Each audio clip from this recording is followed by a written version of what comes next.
All right, let's do this. We got this. It's going to be another great week. Right? Yes, that's right. See, confidence. Take that confidence, use it, harness it, master your time. All right. Hope everybody had a good week. I tell you what, that not everybody may watch football, but that college football was a pretty quiet week this week. Wasn't a whole lot, at least for the SEC side of it. But that ain't that the that Cowboys Dallas game versus the Eagles, like, dang, that was a good game. And it's kind of torn because I've been following both teams, and so it's been great. That's what's the second time they've played each other this year, and basically I get to watch both games in one instead of having to watch two separate games to kind of see what happened. Anyway, great game. And it was funny to me as I remember I I watch the replay typically. I rarely get to watch them live. And I remember catching a clip that was like early in the third quarter, and they were still down as far as they were, the Cowboys were. And I remember thinking, well, they're still in the game. We'll see what happens. I didn't actually expect, given how the Eagles have been playing, that they would actually have that big of a comeback. But anyway, it's fine. It's fun. I do have a couple of follow-ups I'm going to have from last week's stream. And then I have a quick discussion topic we'll get to after here in a bit. But I need to follow up on an RTAC question about the oil sensors, and then I need to follow up on a harmonic filter question that came up last week that I really put a pause on. And I'm glad that I did, because it's such a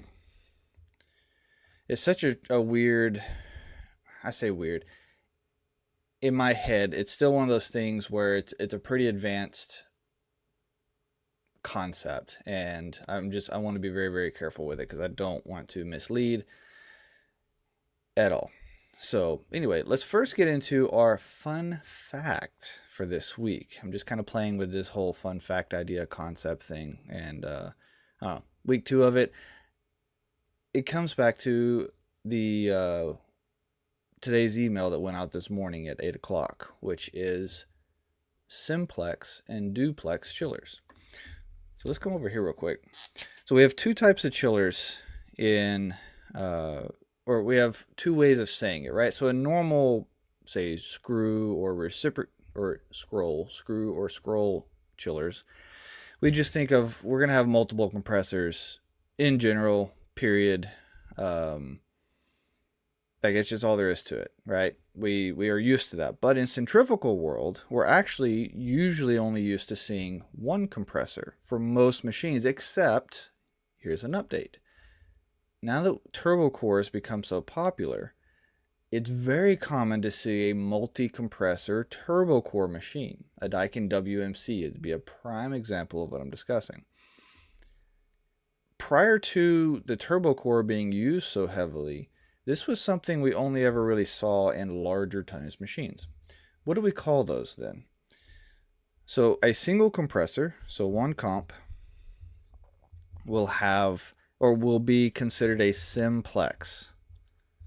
Okay? It is a simplex machine, only has one compressor.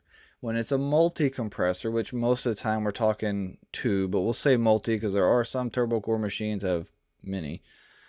So a multi-comp will be referred to as a duplex.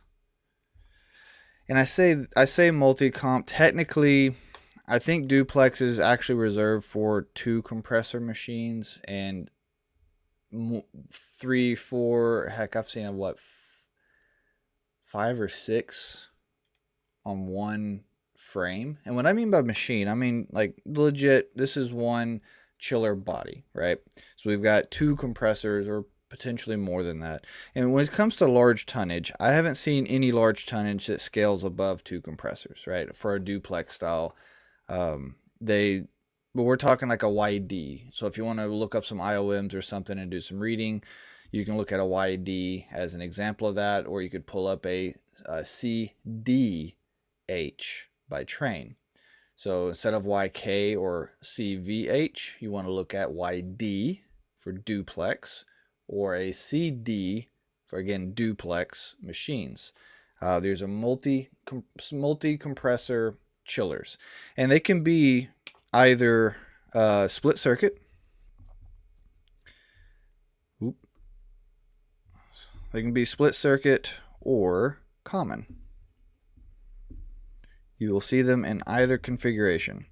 So again, examples of this would be a Trane CDH, right? This would be a split circuit design, 2 compressors, but each of them have their own separate refrigerant circuits. They do not share it. They also don't share an oil sump. When we get into common circuit, now a YD does share an oil sump. Yes. But they also share the same refrigerant, right? So it's got the it in some cases they can literally just look like 2 Simplexes just smashed together into one chillers, is one of the ways I'll kind of phrase it. And a WMC squared, I'm sorry, gee, what am I saying? WMC by Daikin. Getting my words all kinds of mixed up today.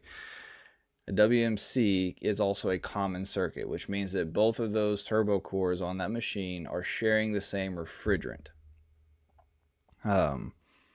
So this is just, fun fact for today, for this week. We have Simplex, we have Duplex, single compressor, 2 compressors or multi-compressor. Then we have our split circuit, where the compressors could be totally isolated from each other, or they could be a common circuit where they run together. Now, depending on which of these it is, has a dramatic impact on how we're going to control staging, off, on, lead, lag. This has a direct impact on that because of how these circuits are going to interact. And this is specific to centrifugals. I haven't ever heard of a screw machine being referred to as a duplex air-cooled screw or something like that. This is something that we will see with a centrifugal design. Now, I will say that the air-cooled centrifugals that have come out on the market, I don't see them using this type of terminology. I've only seen this used in a water-cooled application. And this may be kind of more of just some legacy terminology that has been used for a long time.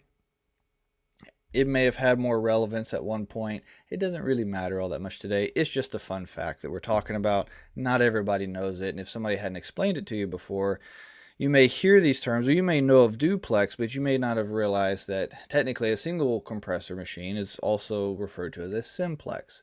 And if you're ever reading literature and that comes up in a manual, now you know. All right. So let's get into the first follow-up question. This is a follow-up from last stream. Can you explain how Trane RTAC logic works with oil protection and what low oil flow alarm can indicate? Okay, so I gave an answer to this, and I do need to slightly clarify and modify the answer. So I said previously that it is specifically monitoring oil pressure differential for what Trane refers to it as an intermediate, but it's just a post filter, an internal oil filter, an internal oil pressure on the compressor pathways, which is after the oil filter, right? And then we're comparing that to condenser pressure, which we're reading, I think, actually at the separator. The difference between there, it gives us our oil pressure differential.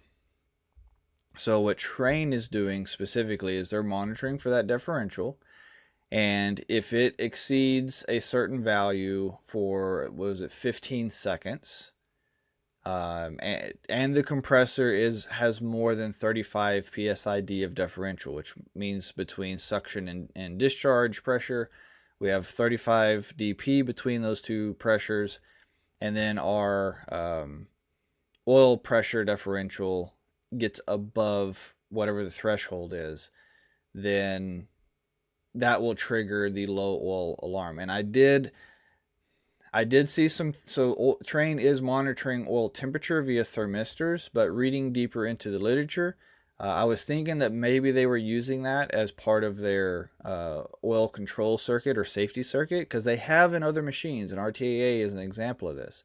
The RTAA, they did use temperature as a form of safety, but they're not using both on the RTAC from everything I could verify. They're only using pressure. So they're just taking that pressure differential, and that will dictate if it sees a low oil flow condition.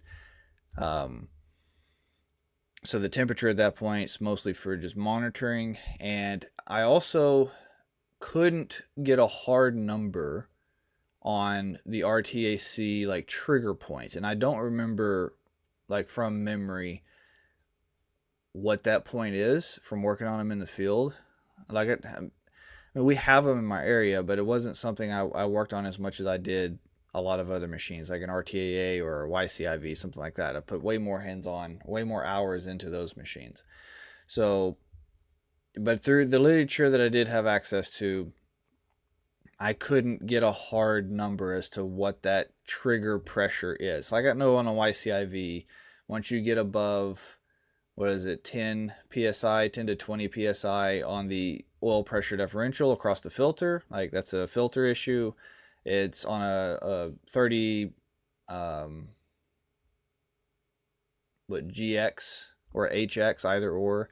Once the internal oil filter gets above 30 psig, but our oil pressure differential from condenser pressure to internal oil pressure on the compressor, which is 06N compressors by Carlisle, those trigger at 30 psig as or that internal filter needs to be replaced, I should say, at above 30. And then the external filter on those is, I think, 10 psig. And then RTAA, they're monitoring for temperature difference. And so if your oil temperature gets too close to the condensing temperature, then it will also trigger a low oil flow alarm. I mean, that's all based off temperature, right? So anyway, I couldn't get that hard value for an RTAC for whatever reason. But that is ultimately what the RTAC is looking for. Once you get above the minimum DP across the compressor, if you exceed the trigger pressure across the oil filter, basically is what you're really reading, right? Your oil pressure differential. If that gets above a certain value for 15 seconds, then it will trigger that alarm. So if you get that alarm, that's where, like, it's more than likely, it's very likely going to be a oil filter issue. And I would dive into that and continue on. Now, we have one other follow-up here. And it's going to be for a harmonic filter.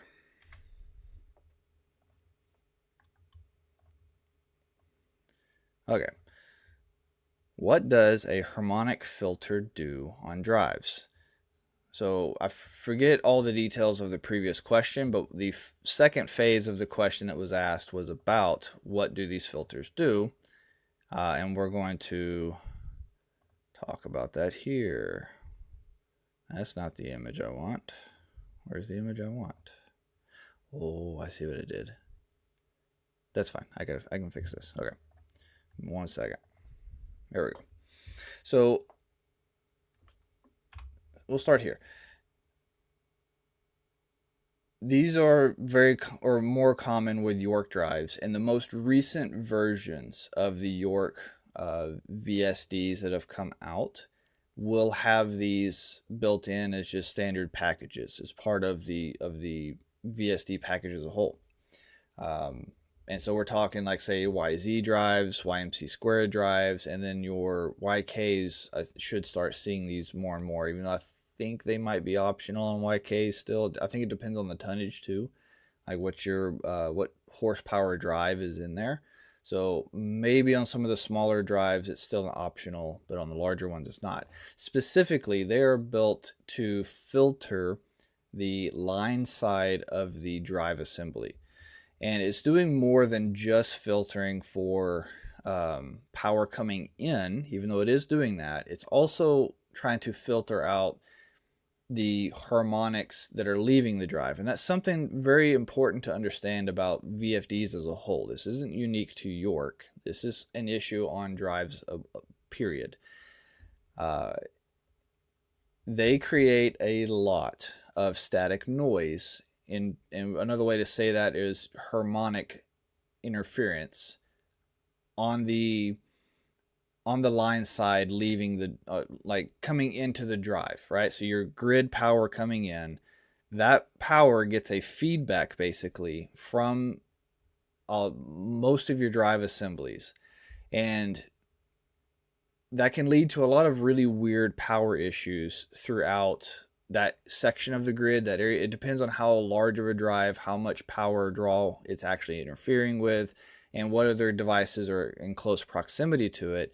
And there are scenarios where that feedback can cause like actual failures of other equipment because of harmonics feeding back into the grid. So this is also why we see like line reactors or inductors used very heavily, especially on larger, more modern drive assemblies, because those are there as a filter, not only to balance out some of the current coming into the drive assembly, but it also filters out the noise, the static noise that the drive would technically be sending back upstream into the main feed of power, whatever grid, wherever it's pulling its grid power from, and everything else connected to that same source, right? Everything gets affected. So if you've got several chillers all running off of the same MCC panel or something to that degree, they can all be heavily affected by each other if we're not properly filtering and accounting for all those static. Now, a lot of your standard off-the-shelf drives like your ABBs and Danfosses, they've got internal filtering where they're doing a lot of this, and they're also small enough that they're not generating as much noise as, say, a 500 horsepower to 1,000 horsepower centrifugal motor would generate. Like, that's a lot of static noise that can be added onto back into the grid. And that's so what you're looking at as part of how we've done that in the past is you'll see a line reactor, which a lot of people, the first time you see them, you think that they're a big transformer, and that's okay. It's a very normal thought process because they look like a really big, kind of weird but big transformer, but it's not. It's actually a steel core with a coil wrapped around it, and it's to help the static noise and that gets introduced back into the or gets sent back upstream from the drive assembly.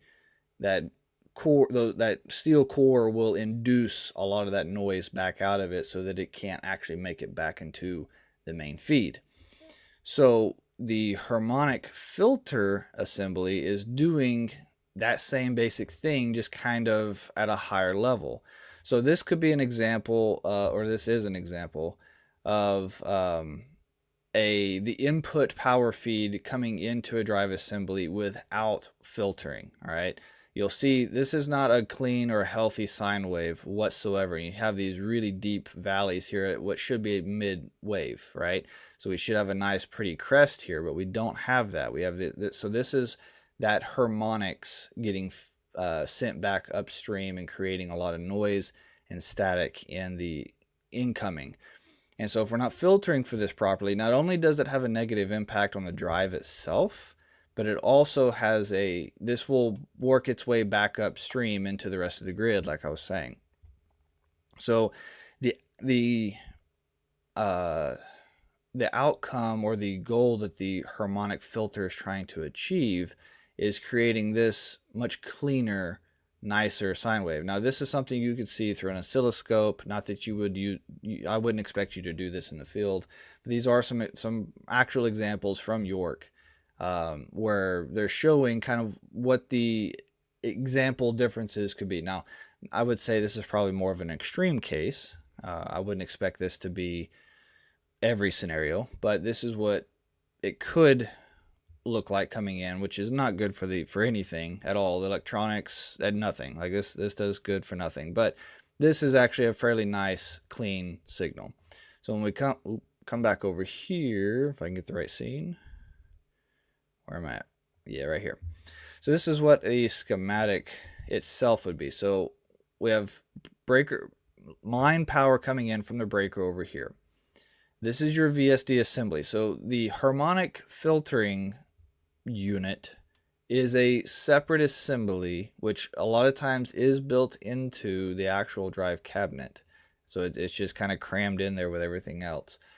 But it is separate from the main VSD assembly, but they work in unison nonetheless. So we've got power taps coming in, and as that comes in, I'm not going to break all this down, not that I could even try to do that from memory if I wanted to, but we've got a set of capacitors over here. We've got a set of SCR diodes over on this side, and I can kind of show you what that side of the circuit looks like. So if we come over here, we can see our harmonic filter logic, and then these are the IGBTs that are functioning as part of that filter assembly.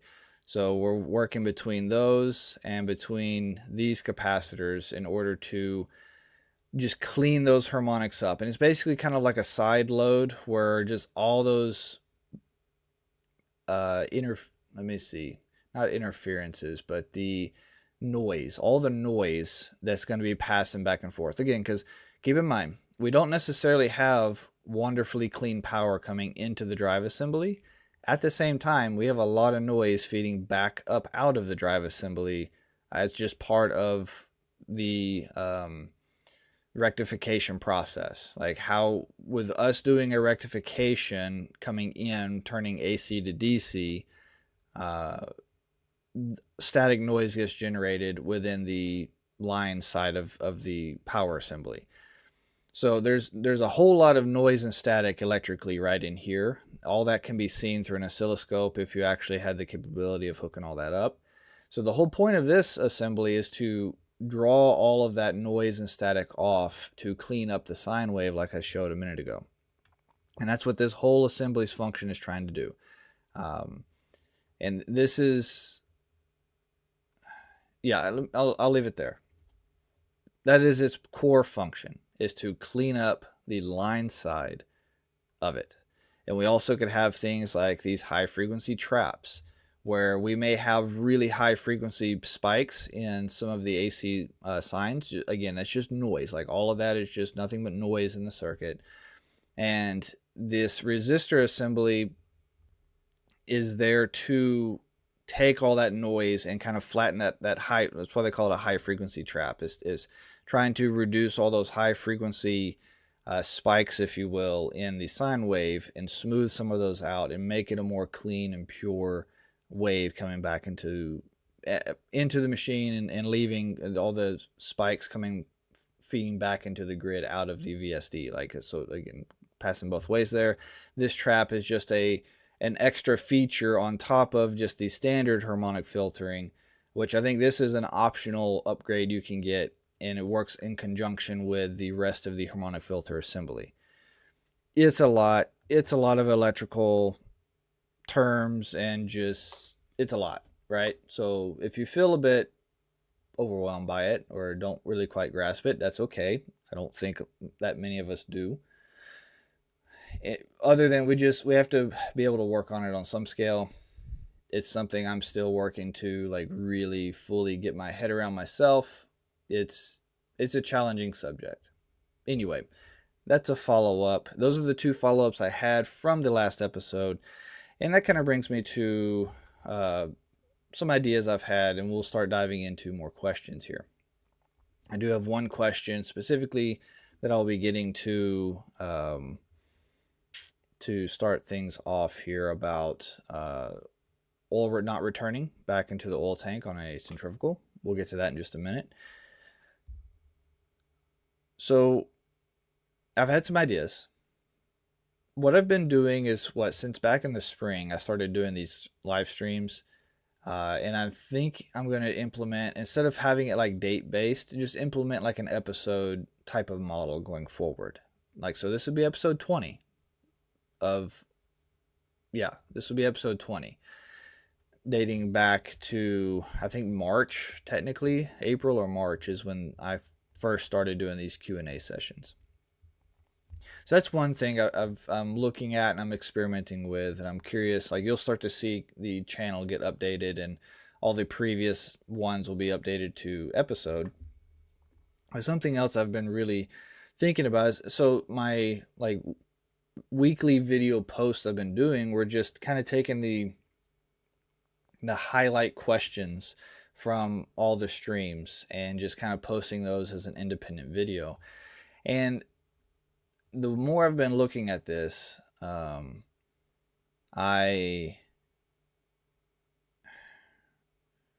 really think that it might be actually better if I did the whole chapter format. And instead of trying to just post all these separate videos and stuff, what if I just really doubled down on this whole stream deal and really focused on creating high quality chapters? So basically all the time I have been spending on trying to edit and stuff, instead just spend that on chapter generation. And then like you saw, and a lot of people have responded to it, where and I see that like in the views and stuff, just in the analytics on the back end. I posted the chapter list from last week's stream, and it really seemed to hit a positive streak with everybody, where you really liked being able to go in and you could just see, okay, here's all the things that were discussed. You can pick and choose which parts of it you actually want to go back and review for yourself versus which ones maybe don't interest you as much. So I'm just curious if you have any feedback or if you have any thoughts on that. And essentially, I do plan to backdate, so I'm going to start going back and updating the old episodes and working my way back. And I will be posting those chapters so that you can go through and read that. And then you can go, if you choose to go watch, you can go pick and choose whatever questions you want to get engaged with. And then I will just continue this process going forward. This is kind of what I'm thinking about doing. Hopefully that makes sense. Granted, some of that may be just kind of back end YouTube knowledge if you're not familiar with things. But essentially, chapters are like a timestamp, to where I can go in and I can manually generate timestamps for different segments of the stream, right? So that's what I'm talking about, is creating those timestamps for each question, essentially. So when I start the question, and then you can just go rewatch that portion of the stream or the different portions. I mean, maybe you liked the question at 5 minutes in and you wanted to hear more about the question at an hour in, but you didn't really care much about everything in between, right? Like that's what I'm thinking, is being able to give that. How you doing, everybody? I see you there, Sterling. I see Tom's in the chat. Good to see everybody here. Gavin, I think that is your question, if I'm not mistaken, about the centrifugals. I'm about to jump into that now. So I have replaced VGD actuator motor, but now compressor noise very high in compressor. Yeah, so why is it not showing me? That's weird. It's weird how they constantly change things. I used to be able to see like your actual names. Now I just have the @ symbol. I don't know why it's doing this. Anyway, so let's see where to go. B7K, HVACR B7K. I am going to need a little more information. That's not quite enough to get a proper answer to you. So if you want some feedback on that, I need a bit more than that, please. Okay, let's get into. Let's see, Gavin. When your application be available in Play Store. Play Store, I don't know yet. In terms of like having a app on your phone that you can download, sign into for like Chiller Academy and stuff, I don't know yet. It's still something that I'm working on. I have workarounds for that. So if you go into any of the courses, there'll be a section towards the top for mobile, and I give you breakdowns of how you can generate a app-like experience through your browser, where you don't have to go into your browser every time and try to log in, look it up and stuff. It has it there on your home screen, and it works kind of like an app, even though it's technically not. That's what I've got at the moment. I'm still working on getting an actual app made. It's not a simple or easy process. I'm sorry. Okay, let's get this other question going here.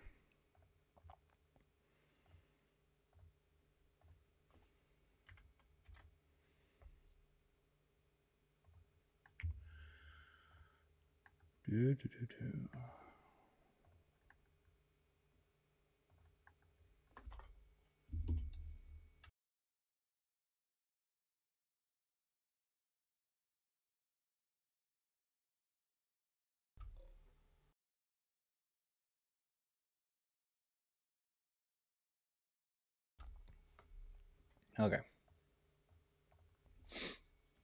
Can you explain why oil do not return into the oil tank on centrifugal chiller?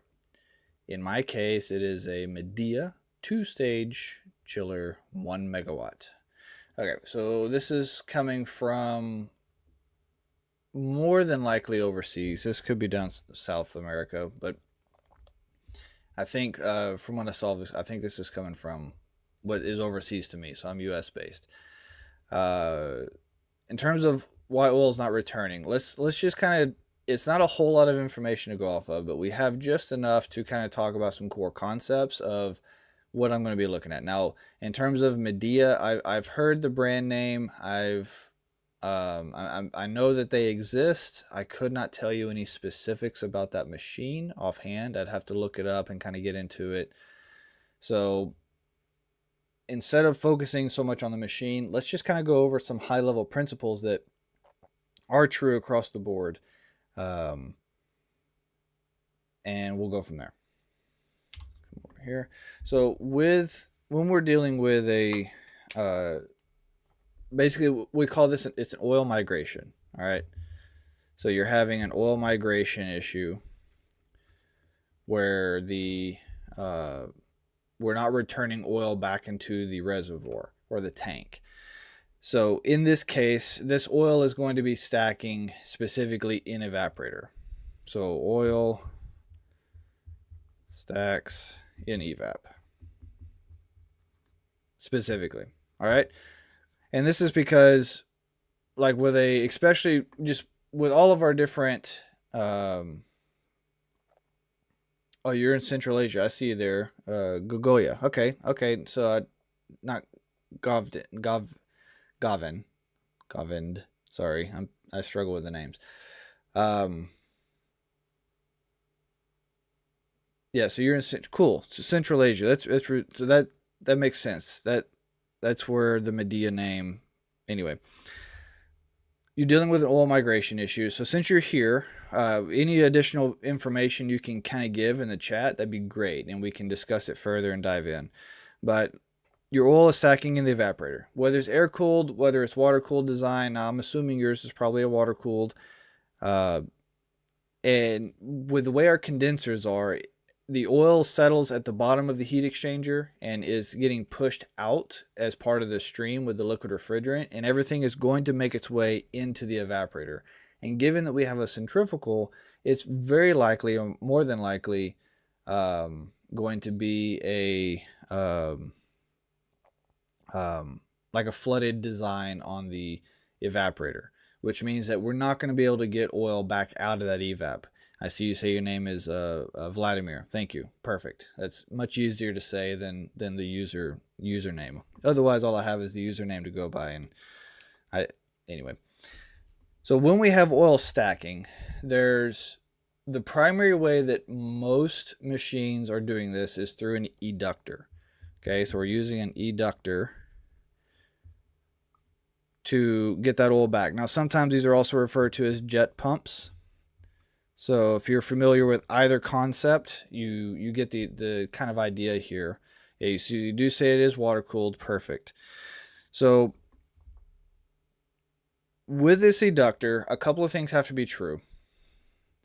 Most of the time, so let's draw some basic examples here. So let's say this is our condenser. We have our evap. And then we have oil. And our eductor. Okay. The way this is going to function, we're going to have a high pressure line coming off of the discharge or off the condenser. It doesn't really matter. Just somewhere it's going to be a high discharge pressure gas coming in. This gas is going to go through a nozzle assembly and create a Venturi effect. That Venturi effect is basically creating a siphon. That siphon is going to draw oil latent refrigerant off of the evaporator. Now, if it's a flooded design, we're going to be somewhere about 1/3 to it'll be between like 1/3 to 1/2 of the evaporator height. Depends on how much liquid level you're actually maintaining. But that's going to be drawing back off, and it's going to be because of that siphoning effect that's happening inside of this eductor. It's causing a draw where we're sucking in this low pressure liquid oil mixture, right? And this is going to be towards the top of where your liquid level should be. And then the two of these blend together. The liquid refrigerant gets vaporized, oil stays oil, and the two of them come back out and go back into our oil tank and then deposit that oil back in there. And the refrigerant entering in there should just be a gas, right? So we're going to have an oil vent. These are almost always on the low pressure side of the machine. Actually, on centrifugals, these are always on the low pressure side. So that's going to have a vent kind of coming back to the evaporator somewhere on the oil tank side. Like you're going to have some version of this, right? These are just fundamentals. Each manufacturer has a slightly different way they'll configure this, but this is the high level. This is how this works. And then the manufacturers can make do from there. There are extremely few exceptions to this design that I see used on a mass production scale, right? Very few exceptions. Almost everybody does this.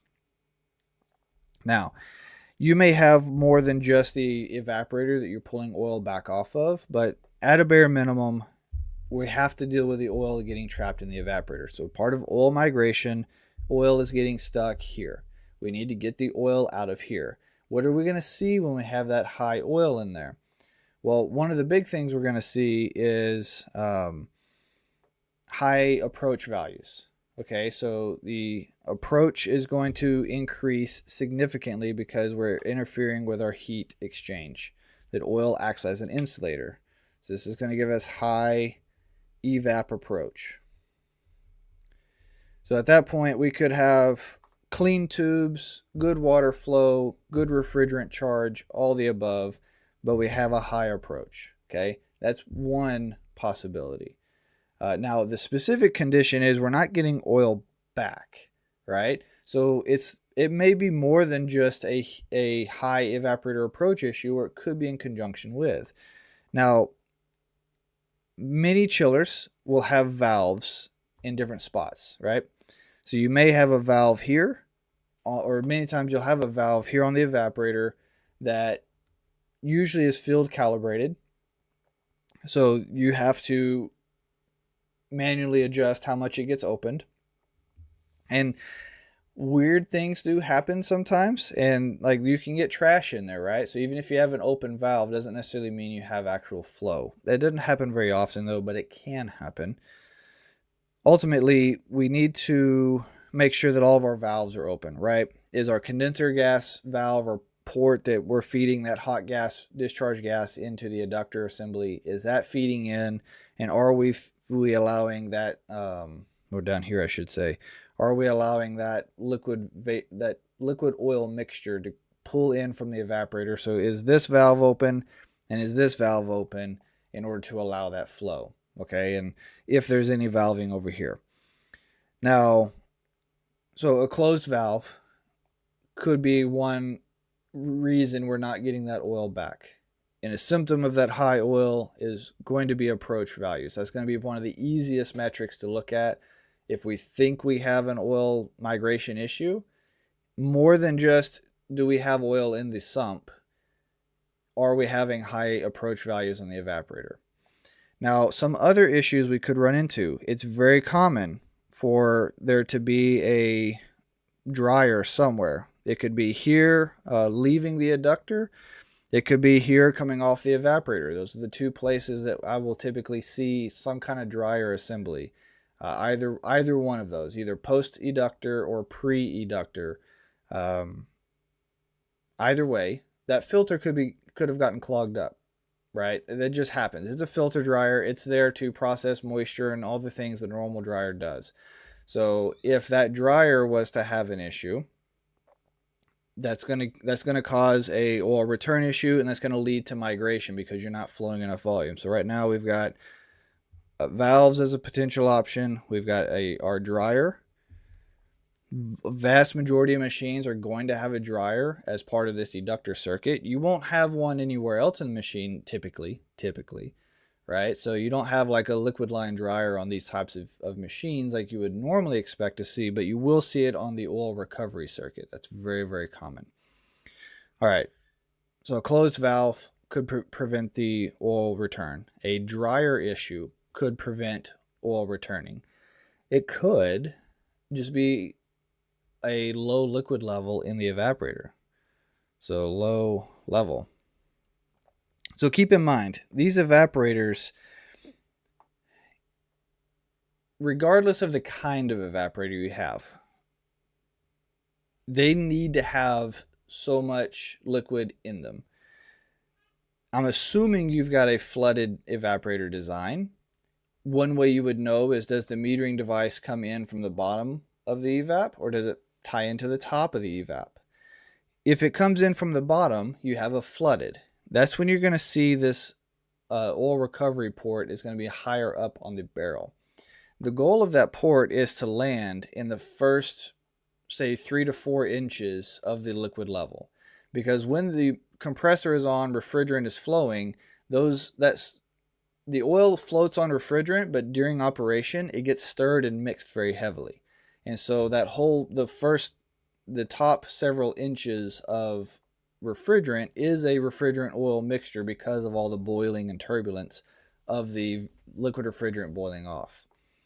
So our oil recovery line will connect in that general vicinity and start drawing that top layer of refrigerant off, because that's where our oil is going to be at. Oil and water, if there's water potential in the machine as well. Now, in the event that, say, your evaporator is running a low level, lower than it's meant to, then that oil recovery line just can't pull anything in. It's just straight vapor, which is not what it's meant to do. It's meant to pull in liquid oil mixture, liquid refrigerant with oil mixed in. That's its core function on that recovery line. So if our evaporator is running a low liquid level, we get down below that recovery port, and now nothing comes back. And low charge could be an easy explanation. It could also just be a metering device issue. If your metering device or if your level sensor, whatever the machine is using, is not registering properly, you may be stacking too much in the condenser, not allowing enough to feed into the evaporator. So it may not even be a charge problem at that point. It may just be the metering device isn't functioning correctly, or you've got a bad sensor somewhere. Now, if that were true, I would expect to see high approach values on the condenser and higher condenser pressures, because you're stacking more of that refrigerant into the condenser than you would normally have. That's going to elevate those condenser values. But if you're so if it was a low level and it wasn't a charge issue, I expect to see my condenser side elevated as well as high approach values on the evaporator side. And that's going to cause oil to stack in the evaporator because we're not getting up to that oil recovery port. Let's see, what else could we have? We have valve, we have dryer, we have low liquid level. What could cause us to not come back? Low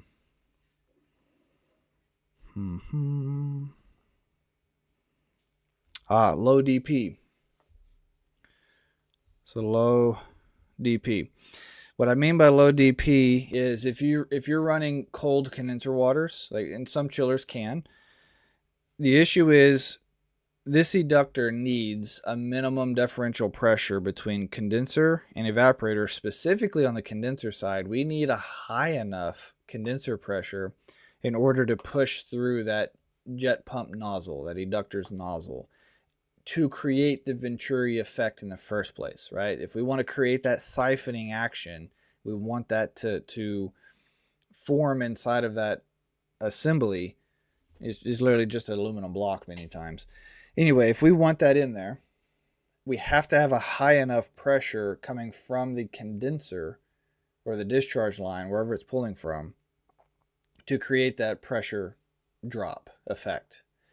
If this pressure starts to get too low, which you could do that with cold condenser waters, right? Especially if your condenser water and evaporator are relatively close, like you're really getting that condenser down there in temperature, that's going to lower your differential pressure across the machine. It's going to lower your lift, be another way to say that in centrifugal world. And that can also cause oil recovery issues, because then you're not creating as deep of a Venturi effect. You're not creating as much of a draw. And if that went too far, again, you get back into, okay, now we're not getting enough oil back into the sump, and we're causing oil migration issues because we're running too low of a condenser pressure. And if you're doing that, you probably have more than just oil migration issues. By the time you're getting so low in DP that you're causing oil return issues, you're probably also like pushing into, I don't know, choke territory on a centrifugal. So choke is when we've got a whole lot of volume going through the compressor, but we don't have enough lift to like balance the impeller out. And you get into a choke state, which is really, it's similar to,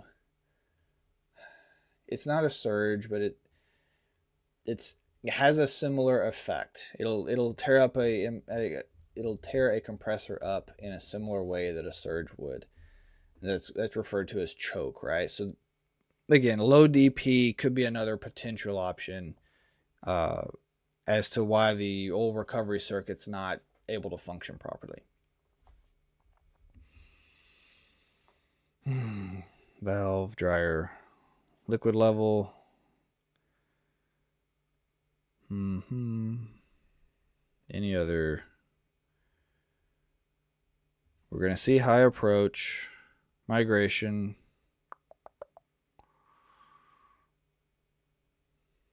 Any other ideas? Anybody have any other ideas? I'm pretty in my head in terms of why we would be like, why would be focused on this and not having other issues. Like, these are the main things that come to mind. Like, maybe, well, when I say a valve, so keep in mind, some machines will have solenoid valves to control like when we're activating the recovery circuit. So more than just like physical service valves where you turn with a wrench, you could have a solenoid valve somewhere. Those solenoid valves can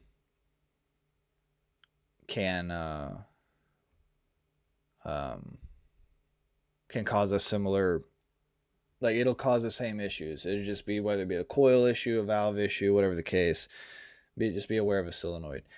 Sterling, yes. Choke, I would say you could think of choke as similar. Now, they are technically different things, but you could think of it in a similar way as you would a stall. Yeah, we're just overfeeding the impeller, but we don't have enough lift to support the impeller. Oil migration and prolonged off cycles. Well, he didn't specify that, but possibly. And so, yeah, we could.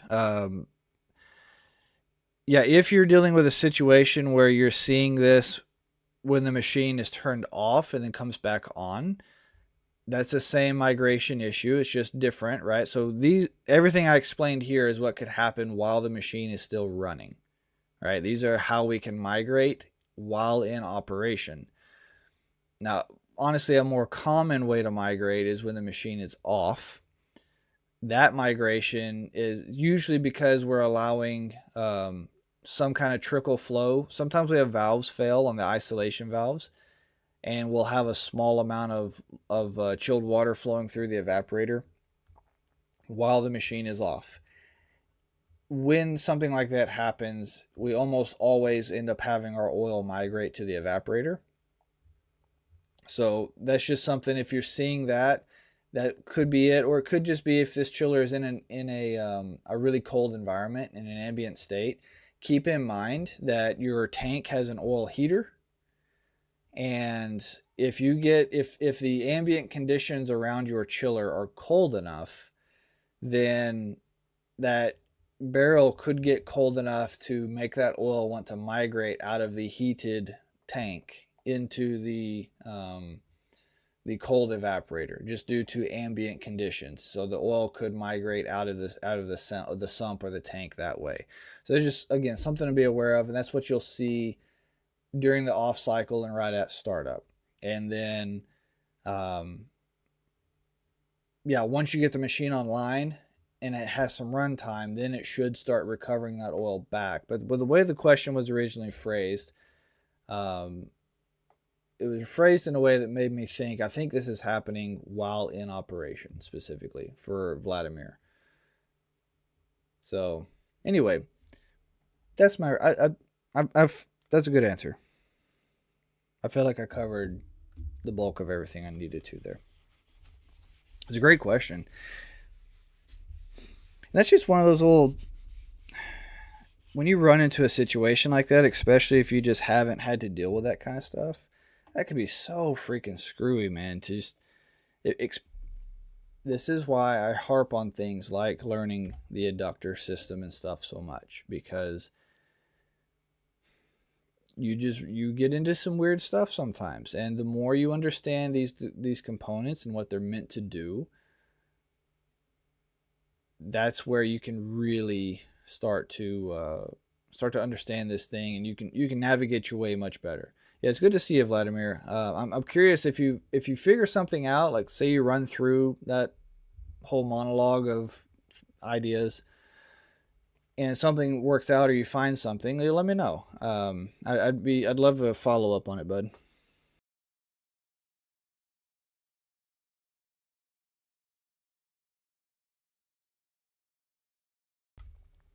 All right, let's catch up on the chat real quick. Let's see. How to size evaporator and condenser for glycol chillers as compared to normal chillers designed for air conditioning needs. Okay, so comfort cooling would be another way to say that. Sure, let's dive into that. And I don't want to disrespect or butcher your name, so I'm just going to not do that.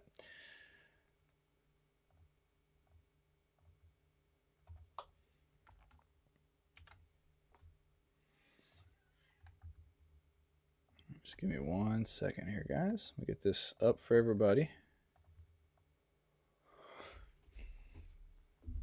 How to size evaporator and condenser for glycol chillers as compared to normal chillers designed for air conditioning needs. Yeah, now when we say air conditioning needs, another way to say that in the industry is comfort cooling. All right, so we want to do comfort cooling for standard air conditioning versus, say, process cooling, which is where we've got some machinery, or we've got a data center or something like that. We want to do that's more of a process cooling format, where air conditioning is usually meant for comfort cooling. So that being said, the key things we have to remember is, what is our concentration, right? And the fact that glycol transfers heat less efficiently than water does, like pure water. So we have to account for that. When we have a essentially we need what, more GPM. We need to be able to move a higher volume of GPM to be able to move the same amount of BTUs because of the water difference. And I think, if memory serves, I think you want to upsize the tubes a tad. What do you want to do with that? Yeah, I think you want to upsize the tubes and put a little bit of a larger size in because of the glycol mixture in order to get proper flow through the machine. I may be off base on that one, but for sure we end up needing a little bit of a higher GPM in order to accomplish the same amount of work, right? Or the machine gets derated. So it's also very common to see let's say a 100-ton machine at 45 degrees leaving water design is 100 tons. But then when there's formulas for this, when we want to take that 45 degree water. Okay, so we have reconnected. Are we back? That was weird. Can you hear me? Somebody let me know y'all can hear me. I do have some bad weather in my local area this week, or today. So that may be causing some kind of weird issues. Somebody let me know you can hear me. I'm still here, if you are. Yeah, you thought I was on your... Yeah, okay, back in action. Sweet. That was weird. I'm sorry. Anyway, let's see if I can get back on track here. So yes, a 100-ton now functions at 75 tons. That also means that we need to... We only have to worry about moving 75 tons worth of GPM. That makes sense? And let's see. The GPM does match we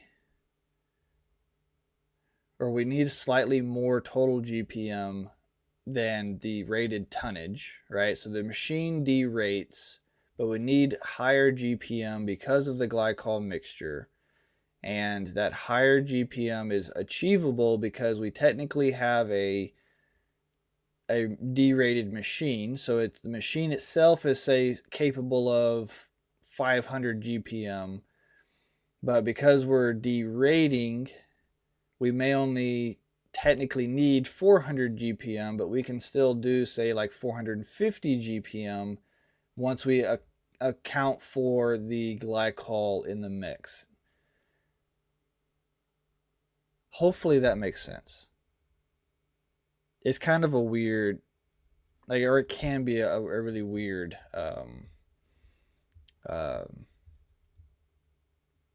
thing sometimes, where most of the applications I see, we're dealing with derated machines, and that's going to come back to how cold are we going. Right, so the colder we go, the more derating is going to happen. The more we kind of have to work with the numbers in terms of GPM specifically, like what kind of GPM we need, which affects the overall design of like what we expect this machine to do. Right, so it comes back to the tonnage, GPM, and what is our leaving water temperature we're trying to achieve. That makes sense? I hope so. That's about as best as I can answer that in the context of the stream without pulling a bunch of reference material to try to make sure that,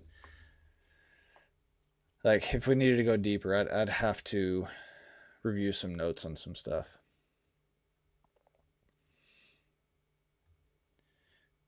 Let's see. Do you know how to manually run the coolant pump on a York YK with a solid state starter for after you change the inhibitor? Yes, there is a Jake, there's a you see, you said solid state. Let me think.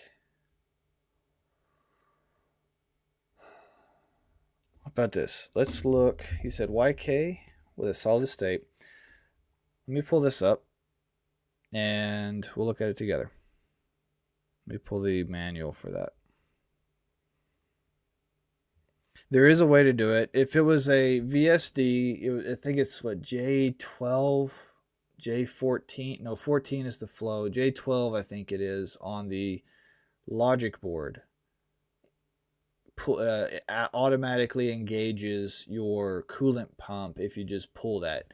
And I think if the machine is in an off state, I think the OptiView also, at least the maybe newer versions of the OptiView, gives you a button where you can manually engage the VSD pump from the panel. But again, you have to be in off, and I think you have to be in service mode. Now, there is a way, I'm pretty confident there's a way to do it on a solid state. I'm assuming you're dealing with the smaller solid state panels. You're not dealing with like a floor mount panel. If I can get this to load here. Yeah, I do apologize if the stream has gotten a bit choppy. The weather locally is causing me some problems.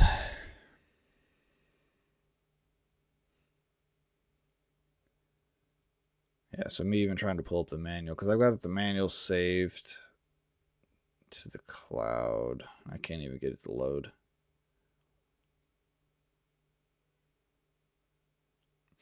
That would be one thing I would recommend starting with if you haven't.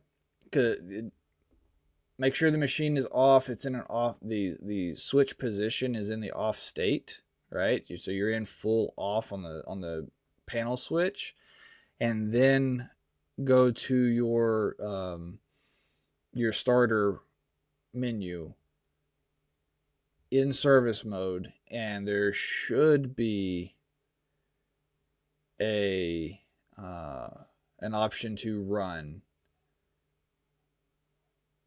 the coolant pump. If there's not, what is it, diagnostic mode? You may have to go into diagnostic mode, and you can manually turn it on in there. Is that right? It's been a while since I've done that. Let's see, which panel here? Solid state, those are VSD. Where's the solid state? Right here. Yeah, that one. All right, I'm starting to get it pulled up. Let me see if I can actually get it inside the pump contact. Well, Sterling, these pumps are on a board, so I don't think I don't know that's going to work out. I know you mean it's a joke, though. Like, I get it. Okay, let's see. Coolant pump. How many pages? It's 40 pages, not that many. Here, y'all can look with me. Oh, right there. Manually running closed loop coolant pump. Maintenance troubleshooting, section 8. So it is page 35. All right, let's go to page 35. All right, on the style B, by the microprocessor software for the requires and the OptiView panel to be communicating through the link. In order to manually run the closed loop coolant pump, all 3 of the thermistor connectors must be removed from the logic trigger board. Section 7, startup instructions. Coolant maintenance. In order to manually run the closed loop coolant pump, all 3 of the thermistor. Okay, so it's the same basic thing we do with the VSD, or at least we have to, because the J12 Molex connector that you pull off the board is the temperature sensors for the VSD. So when those sensors drop out and you can't see them anymore, that automatically triggers the coolant pump to just turn on and stay on as a precaution. So section 7 startup. Let's go up to section 7 then. We have fill, drain.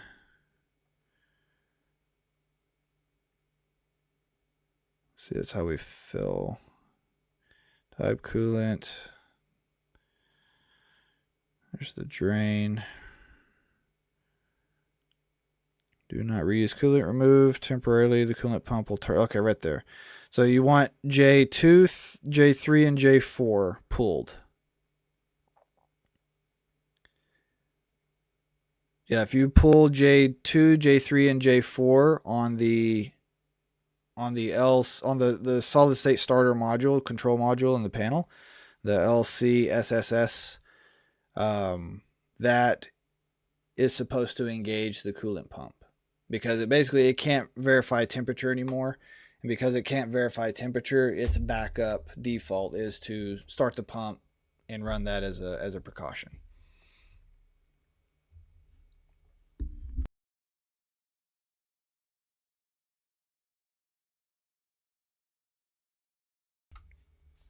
All right. I've had a ton of trouble with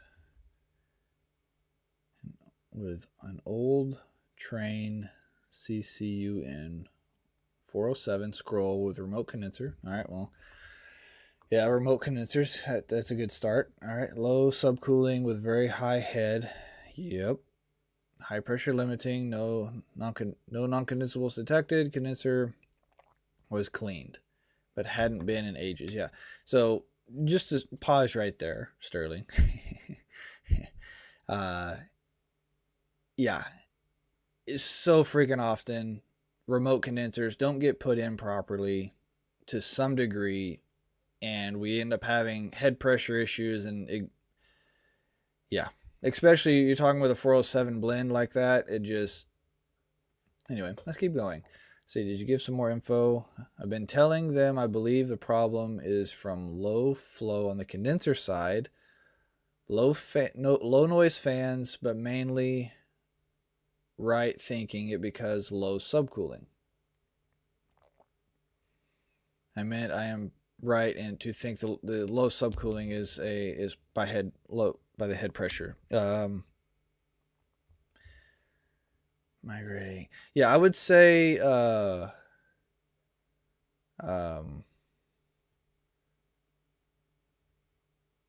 Sterling, I would say on that one, we're probably one of the big things I'd recommend. Let's look into what the pressure drop is from the actual discharge to the inlet of the condenser and back.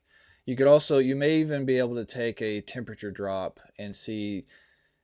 That won't tell you as much as the pressure will, but usually what I see in these applications where they struggle is the piping was not done correctly, whether it be it wasn't sized correctly.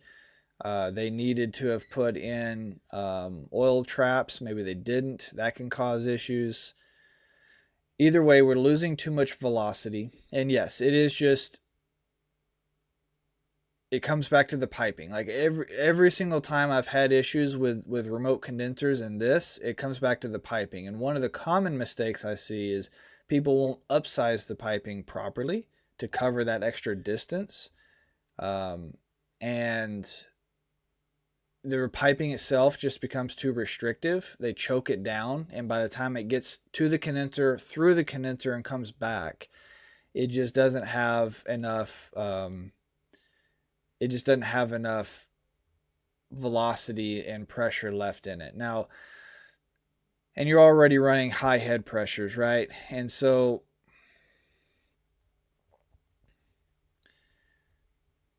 the other thing to be cautious of is oil logging. So if your condenser, this comes back to the same velocity issue though, which comes back to piping. This is the same issues we have with VRF systems. We lose too much velocity in the refrigerant. We can't keep the oil moving. Oil begins to get stuck in whatever low spot it's going to find. That condenser coil, even though the condenser coil may be higher in elevation than the unit, it doesn't mean that there aren't low spots that oil can start to collect inside of the coil. And when that starts to happen, that's going to cause high head pressure issues and exactly what you're facing, right? So it may not even be a charge issue. Very likely isn't a charge issue. It comes back to the velocity. So we really need to go back to the core fundamentals of what is our pipe sizing and what is our pressure drop from compressor to condenser and back. We've really got to solve that problem. Once we solve that problem, like for me, from what I've seen, that's where the bulk of it starts, right there. It's the condenser piping itself. Not only the discharge gas, but the liquid return line coming back. Like both of those, very common issues. I'm curious to hear if have you done anything. Yes, it worked. Oh, so you pulled the jumpers. Awesome, good job, bud. Excellent. See, that's what a good old trusty manual will do for you, right? If only we could get access to them all. That's all. We won't get into that today. All right. And that's one thing funny about it, right, Jake? It's two different modules, but you have to pull 3 different plugs on the solid state, which I guess is fine. Like it's individual sensors. It indicates there's 3 sensors in there. But on the VSD assemblies, it's just one plug you pull out and little pump kicks on. It's funny just how many little nuances there are in there.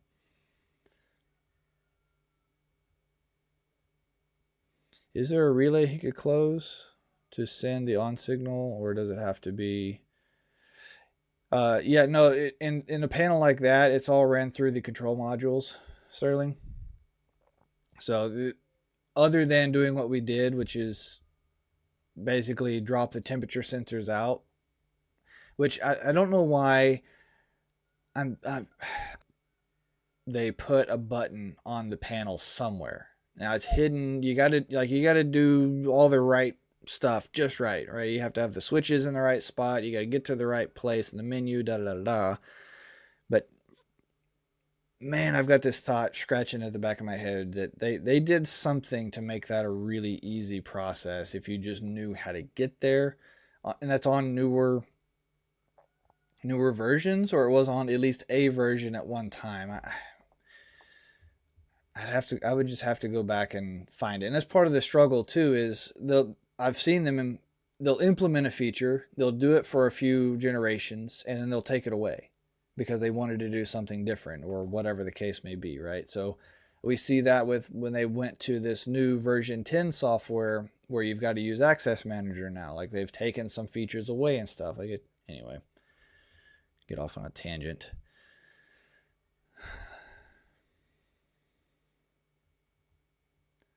So I want to know about DX evaporator. There are 2 liquid distributor plates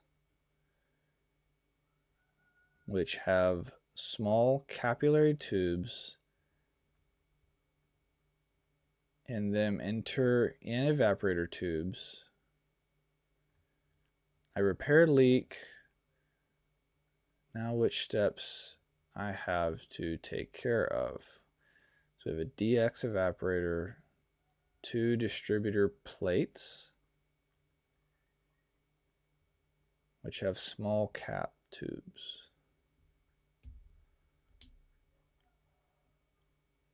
So you're dealing with, it sounds like an old. Oh, wait, hang on. We're not even talking about a chiller here, are we? We're talking about just a regular DX coil. Okay, all right, I'm on the same page. I'm so used to dealing with chiller, I wasn't even thinking standard air over coil. Okay. All right, so DX coil, air handler, RTU, whatever the case. 2 liquid distributor plates. Okay. Which have small cap tubes, enter into evaporator, repaired leak. Yeah, I mean, it just, I want to know. If you repaired the leak, which depends on where the leak is, how it happened in the first place. I mean, it would just be a matter of just see if it holds pressure, right? There's not a whole lot more you're going to be able to do.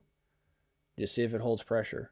Now, part of the issue you may run into is those can be kind of a pain to fix, and I have issues, especially with evaporators that get oil logged real easy. You'll have that oil trapped in the evaporator. The oil film that will get in there can make it really painful to try to get those leaks to seal without just pulling everything apart, cleaning, and starting from scratch, which is had to do that. So yeah, just see if it holds pressure. Do a really good pressure test. Do a really good evacuation. Just see how it goes. Yeah, if all you had was just a couple of leaks on the capillary tubes or something, I wouldn't be too worried about it. When start a chiller, the delay time complete chiller on. Delay time complete chiller on full load. The noise very high. Oh, this is going back to okay. Yeah. I see you. For the first part of this question, you replace the VGD actuator motor, but now compressor noise is very high. And when you start the chiller, go through a delay time, full load, the noise is very high, abnormal sound. We have replaced VGD motor when chiller complete. Okay, set point. After set point, no noise slows down. Okay, so as it begins to unload, because we hit set point, the noise improves. Let's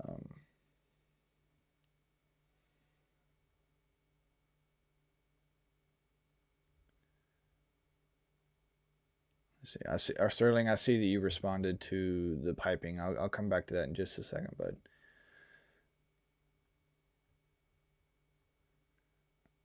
When start chiller delay. So when as it loads up, it gets really noisy. You're dealing with, so is your VGD actually opening? Is it calibrated properly? Is it fully open? Because that'll cause a lot of turbulence and noise in the diffuser. If the VGD ring is not fully like retracting out of the way. Did we get a model number? Did you mention that? Yeah, I'd be curious to know what model of chiller. Are you dealing with a YK, a Dunham Bush, some other brand? Because like a let's see, the McQuay's use liquid injection on the diffuser and the volute in order to reduce compressor noise, right? So it was a way to make them quieter.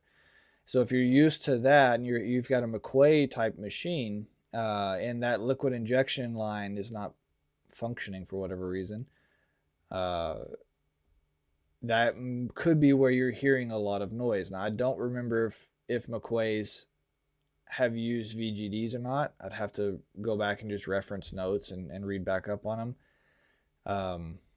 But that would be one thing. It's really hard. I'm really trying to give you something tangible to work with, but you've got a high noise. You replace the VGD motor.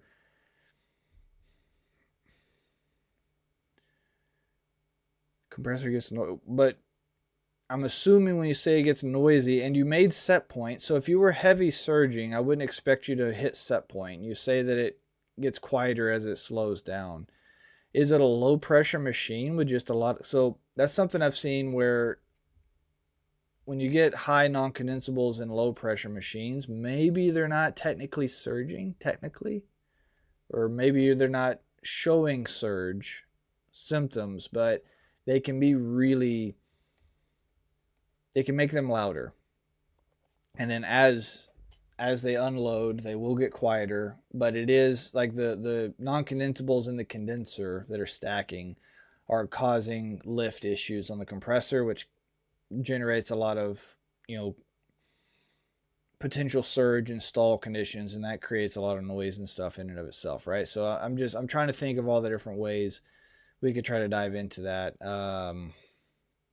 Knowing your model number, given your specific issue, might help me. I see, why is compressor noise very high? Yeah, it's just, we could be talking about surge, we could be talking about stall, we could be talking about a choke, we could be talking about the VGD ring not being in the right position, we could be talking about an impeller issue, we could be talking about lift issues. Yeah, I don't have quite enough. Yes. Let's see. It pulled my hair out thinking of refrigerant charge, etc. Talking about Sterling here, everybody. But I didn't think the piping issues. Oh yeah. Well, I mean, that's the thing is a lot of people, most of the time we don't on the piping. I only checked for no delta T on the dryer and checked valve. Yeah, well, so here's when we see weird they don't have a manual mode like Trane does. When we see you know, maybe that's where I'm thinking about it with the Trane. Maybe I'm getting the Trane panel mixed up with the York. Anyway, when we see piping issues like that, or when we walk up to a system, we're so used to dealing with engineered systems that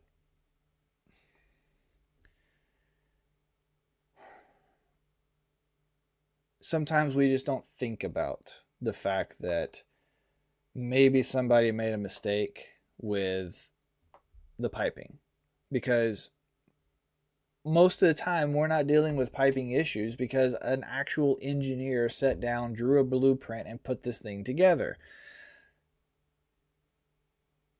But what I've found is, for some reason, either that didn't happen with that remote condenser application, or whoever did it didn't do it the way they were told to. And it drives me nuts. That's why for me, that's a go-to for me. When I hear remote condenser, high head pressure issues, that is immediately what I go to. What does your piping look like? Does it have oil traps? What's your pressure drop, if you can even measure it? What does your piping look like? Are you running 100 feet, but they literally just matched the discharge line size that whole distance and back? Like, that ain't gonna work. So it's not just, I guess I ran into it enough times, I just learned to look at that first. But I find that most everybody that comes to me about it, that's the most common issue we have with remote condensers, and that is the most common problem, and just nobody thinks about the piping. And it's okay. Like, I think it goes back to just what we're used to seeing. We're so used to everything being so engineered that we don't have to think about that stuff until all of a sudden it becomes an issue that we have to deal with.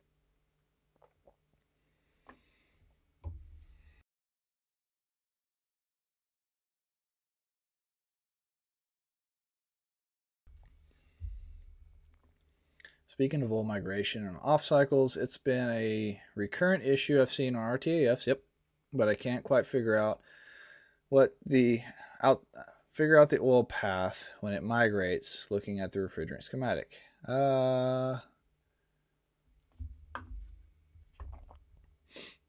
I have that? Let me see. Let me see if I can pull up a schematic here. I don't have it on the computer to make a quick. It's ARC. Where's the RTAF?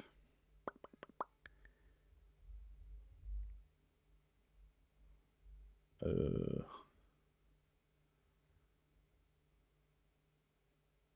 don't think this one's right. Yeah, this is TCAA. That's not right.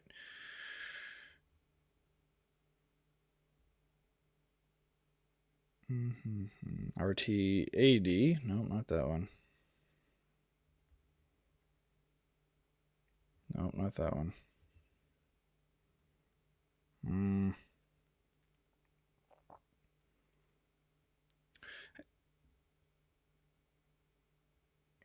it's not pulling up. That's okay. I'm not gonna. I don't want to kill a bunch of time on it. But I mean, so it's a very common.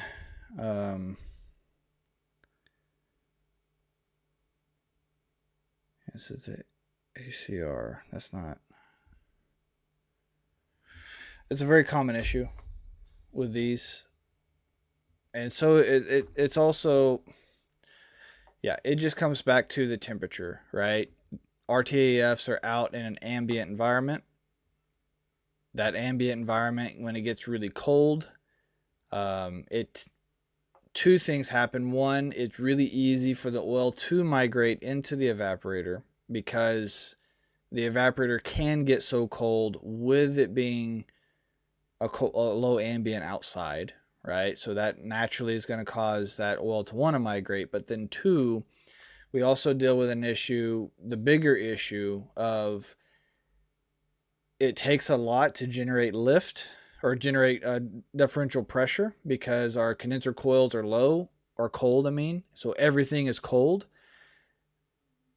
So when the compressor first turns on, we've got to get those condenser coils heated in order to build pressure because those cold coils are going to keep our head pressure down lower until we start warming them up, which is why the fans have to be off. So if the fans are turning on at all, like you're going to have hell trying to get that compressor to build differential pressure right there in the beginning. So that, but the chiller will trip on oil alarms or low differential pressure, something to that effect, because of cold coils. And it's more of a coil issue, even though it does also affect migration, because migration will happen in those conditions, but it's typically a differential pressure problem because of cold condenser coils. Like literally just the temperature of the coils are just too cold, and it can't build head pressure. Or it takes a second to build head pressure, but the safety tolerances are so tight that it can't get there. All right, in Pakistan, we have Daikin single centrifugal compressor, 600 ton. We are dealing with the issue that at 60 to 90% load, our chiller discharge superheat is so low, but after reduced load, it will increase up. So my follow-up to that, and my guess, you've got a constant speed machine. So you do not have a variable speed package. Is that right? I can't say your name because, see, I liked it better when YouTube gave me, like, because you have your @ and then you have your actual like screen name you can customize. I don't know why it's not giving me that. Anyway, I don't have your screen name, but I'll just have your like account name. And anyway, my because those Daikin ones, I know the McQuays are using the liquid injection. I don't remember if the Daikin ones are, but I don't think it's a liquid injection thing. I think you've got a constant speed machine. If you do have a constant speed machine, it's a very simple explanation. Yeah, if it's a constant speed, it's a very easy explanation. If you could confirm that, 7887. Hang on, internet. All right, we're back. Again, I apologize for internet issues, bad weather in my region.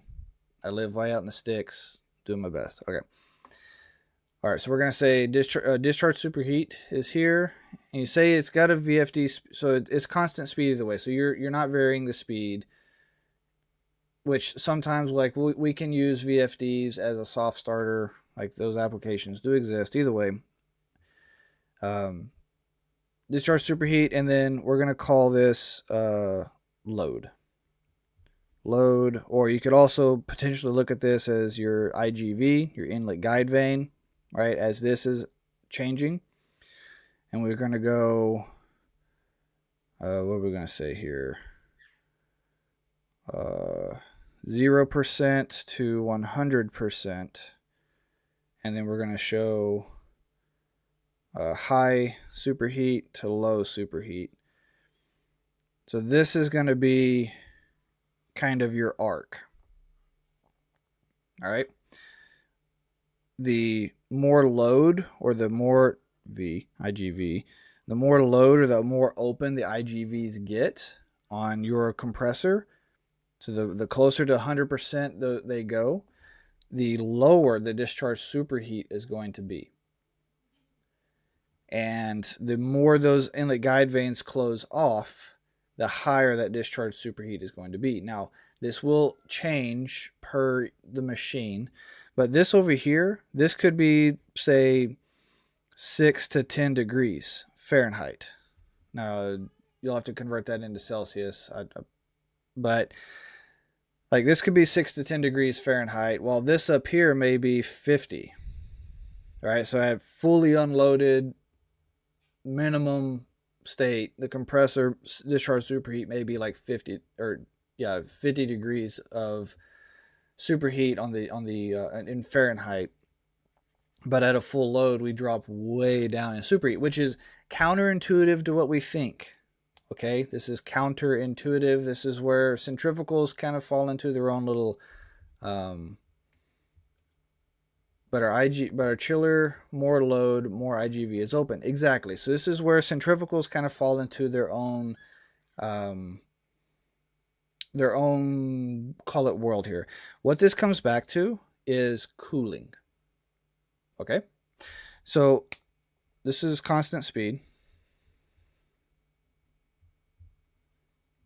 An alternative example, variable speed machines are different.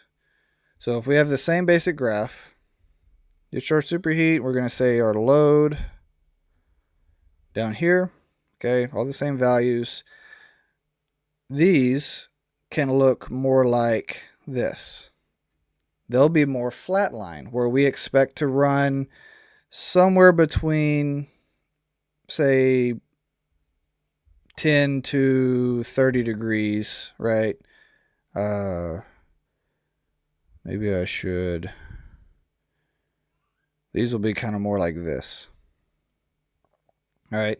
So when they unload, there'll be a little bit lower discharge superheat. As they load, you'll kind of see that discharge superheat come up a little bit, but not always, right? It depends on the machine and the conditions. Sometimes this line may barely move at all, or it may actually increase up as we load up. This kind of depends, right?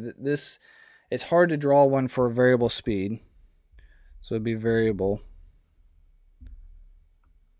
It's hard to draw one for this one because there's so many factors that play into this.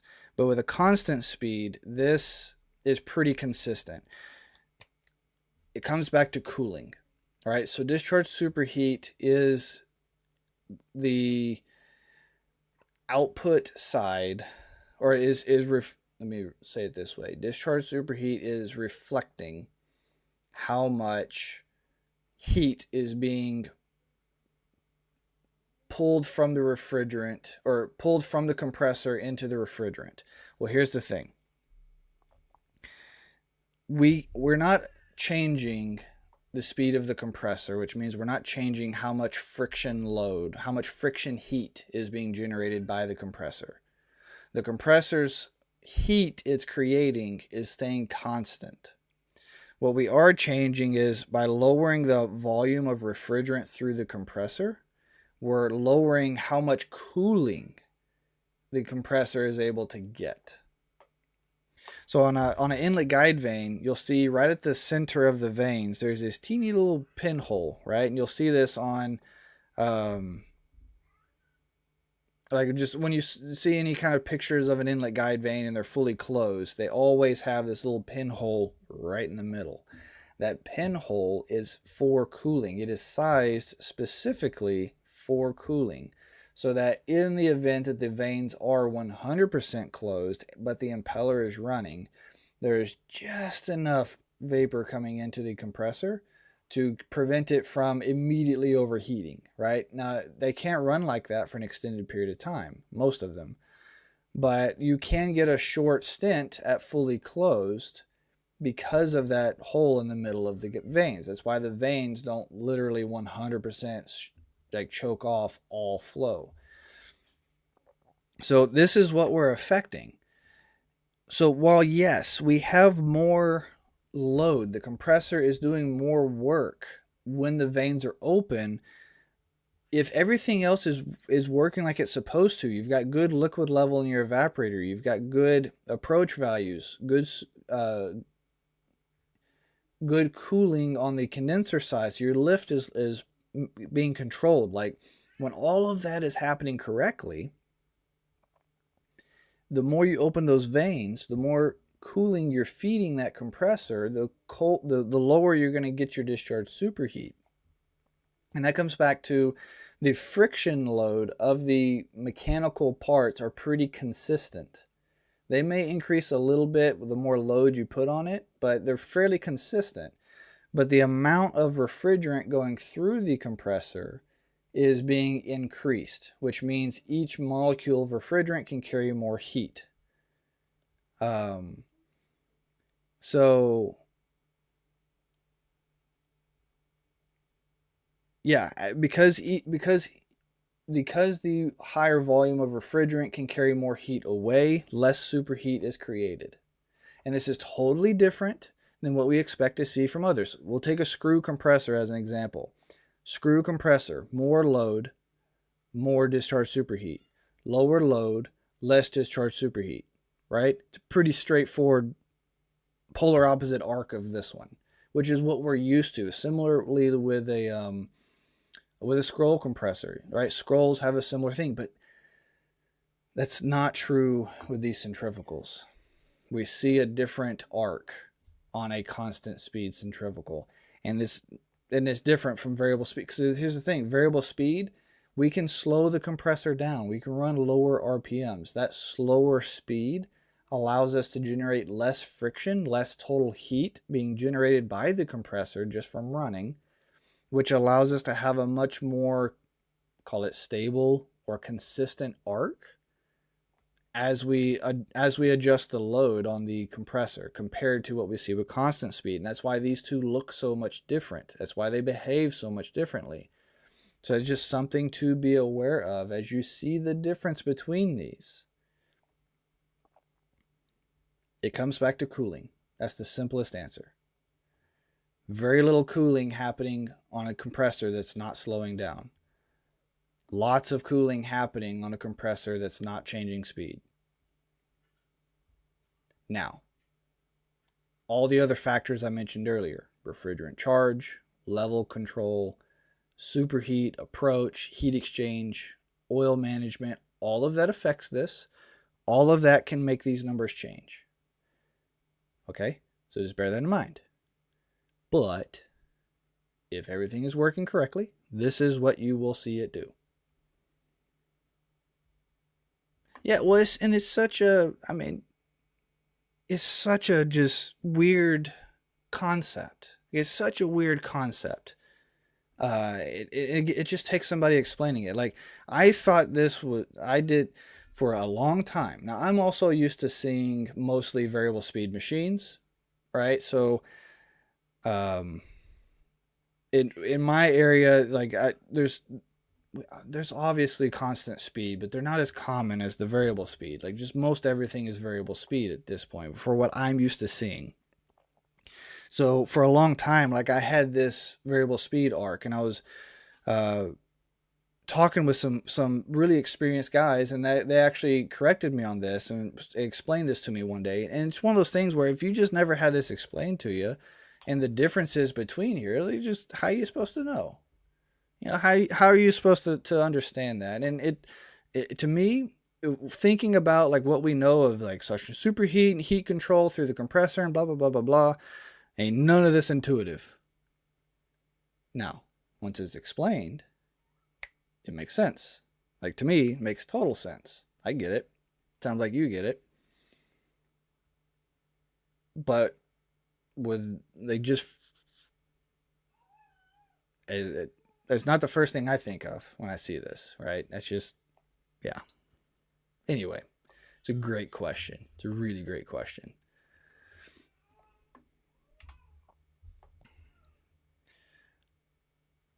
It's kind of, so, oh, they are doing about 100 feet, and they did match the pipe size. Yeah, yep.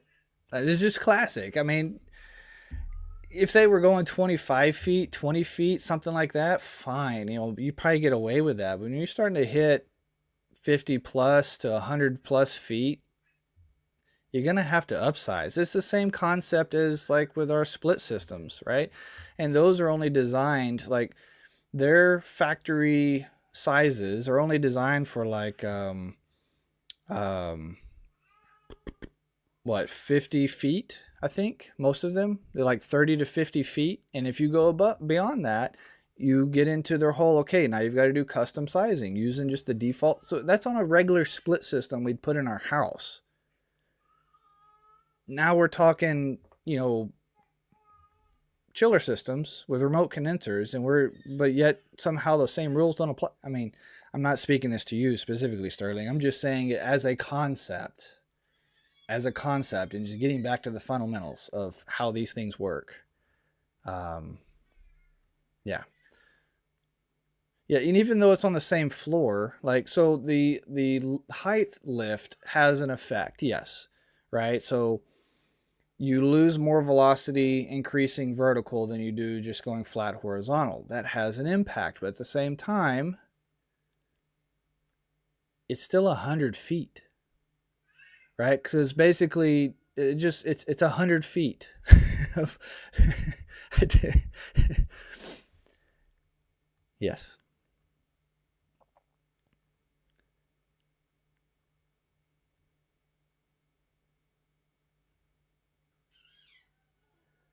Just smoothing it, I'm behind 6 minutes. Yeah, more gas, more better. That's right. Please make videos. Yeah, so, and I do actually, I'm going to do that. One thing I'm going to do is I'm going to work on, so once I finish the stream here, I'm going to take a break, go get some lunch and whatnot for myself. And then I plan to have chapters and stuff for this video done, hopefully today, worst case scenario tomorrow, and get those published so that anybody can go back, review the chapters, see everything you can, and this will be a segment in those chapters that you can see. So, honestly, I feel like that explanation did go pretty smoothly, so it wouldn't hurt to pull that out and make something dedicated for it, but we'll see. We'll see. And just so everybody knows, I do have my in-person enrollments open. I do have, you know, seats are getting booked. I've only got 15 seats per class that I'm able to take. So if anybody is looking to get into either the March or April class, so that's going to be March 9th through 12th in Houston, Texas, or it's going to be April 20th through 23rd. I recommend, like, if you really want to get into the class sooner than later, with the way things are currently going, I don't know if I'm going to have any seats available if you wait too long into the process, because I've already got quite a few getting booked and confirmed already. So just putting that out there. If you want that, or if that's something you're interested in, just let me know, and you know, I can send you an invoice and get things situated for you, so you can just lock in your spot if you're gonna want to make any of those. Other than that, there goes my marker. Yeah, it's a good stream. I apologize for the internet delays and whatnot, but you know, such is life. We're here. If that's the roughest we have for this week, I'll take it. I will take that in a heartbeat. That being said, MTT, everybody. Make the time for your family, for your spouse, for your kids. They really need you. We have to make that time. It's not just going to be time. We have to be there, and we have to be present. We have to be present. I'm going to say that again. We have to be present. It's hard. I deal with my own distractions. I get caught up on my phone a lot. It's a struggle I work on every day. But we have to be present with them. I really appreciate it. I'll see y'all next week.